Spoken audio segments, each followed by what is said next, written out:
All right. Since a lot of people have been doing pros and cons, or 5 things I like about my Challenger, or 5 things I don't like about my Challenger, I thought I would do something a little different since I have a supercharged V6. So I'll go with the 5 pros and the 5 cons of having a supercharger on your V6. So the first pro I want to go through is obviously it's a faster car. You got more speed, more acceleration, more top speed. Um, that's great. Being able to, the difference between having that stock V6 versus the supercharged V6 is night and day. I mean, to the wheel, I'm getting 426 horsepower. If you convert that to the crank, it's over 500. A little bit over. It's debatable, but you really feel it when when your car, like with the V6s, they're a lot lighter. All right, let's go to number two. Number two, I actually get better mileage. It's kind of funny because it all depends on how you drive. And for me, I don't consider myself a aggressive driver. I think I'm more an opportunist. I change lanes when it's the right moment. I don't aggressively cut off people because obviously I know that I put a lot of work into my car, and if I get into an accident, it's going to cost me more than whoever I hit or whoever hits me. So at the same time, it's better to be a safe driver, not necessarily be more aggressive, even though you're faster. I try to keep all that speed to the track, where I take my car to the strip, or I prefer the road course because I like getting into those turns. All right, number three.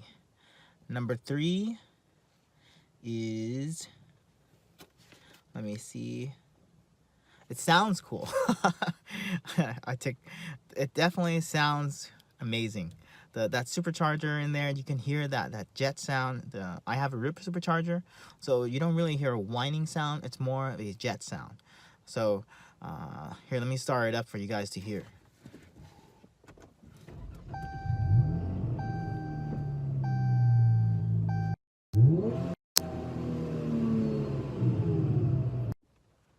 So there was a little red there. You guys heard that? I had to turn off the car again. In the neighborhood right now, it's kind of loud. Number four. The fourth Pro is it's a unique setup.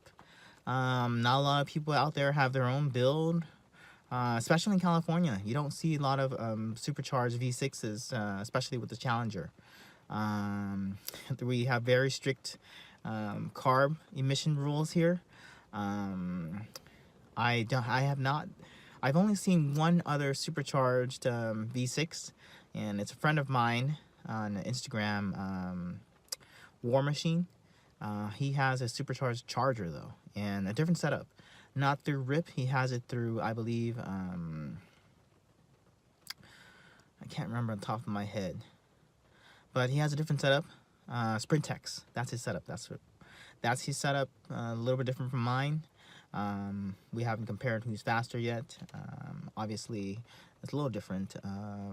The Charger is a different car than the Challenger. They look different. I think his car weighs a little bit more. Or is it my car? I don't know the exact numbers. If you guys know, let me know in the comments below. And finally, for the fifth Pro, is a better power to weight ratio. Compared to the Hemis, the V6s, we have about 400 to 500 less pounds. So being able to push out, compared to, let's say, compared to the 6.4 liter, that pushes out 400 and, I believe, 78 horsepower at the crank. It still weighs another 400 pounds or 400 to 500 pounds. So having that better power to weight ratio, I'm still able to go. That counts a lot. Just think about it. On the Demon, they took out the seats just to lose 200 pounds. So right here, I'm already starting with 400 pounds less. I imagine if I took out my seats, that would bring it down even more. All right, and let's go to the cons. The 5 cons. Obviously, the first con is warranty. My warranty is done. Right now, I already have 35,000 miles on the car. Your standard warranty is 36,000. So for me, it wasn't that much of a big deal losing that warranty. But I know with other people having your car, a brand new car, you don't want to lose that warranty. It's important. Anytime something goes wrong, you take it back to the dealer. They'll fix it for you. It all depends on if you guys are thinking about getting a supercharger like me. It all depends on how many miles you have in your car and how often you drive it. If you are going to drive it a lot and you know your warranty is coming to an end, I say do it. All right, number 2, gas. Yes, kind of funny how I said earlier I get better gas because a supercharger does help, but at the same time I can get worse gas if I drive aggressively. If I'm driving, am I constantly gassing it? It's hard. It's hard to control yourself when you know you got that power under the hood, and someone pisses you off. You want to cut them off, or not that I say that you should, but that's what you want to do. I can't say everything for myself. I've done it a few times. Sometimes, and when someone pisses you off, you just gotta show them who's the boss. And number 3 is additional maintenance. That's another con.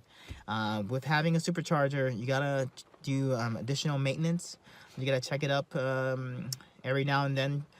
You gotta check your car properly in the first place anyways. But when you have that supercharger, it has its own separate supercharger oil. You have to have a you can't just do nothing. That goes true for anyone. You gotta maintain your car. Having a supercharger, just additional maintenance. So that's a con. Number 4, trusted shop. This is another. It's kind of similar to maintenance, but it's more specific, because having a trusted shop means that they know your car. Because if they know your car, they know that you have a supercharger. They know that it's unique. If they're the ones who installed your supercharger, they'll know how to handle it. They will be able to let you know what's going on with it.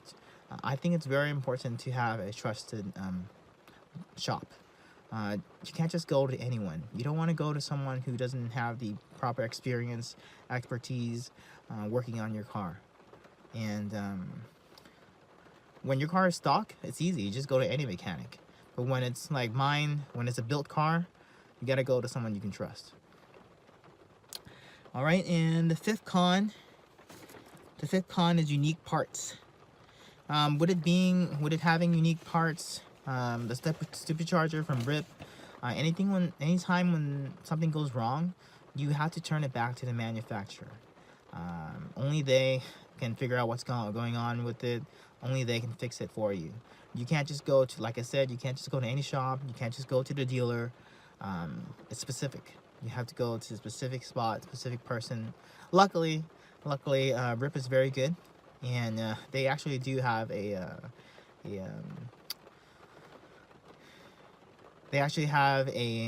would say branch, or maybe I think they have a branch in California too.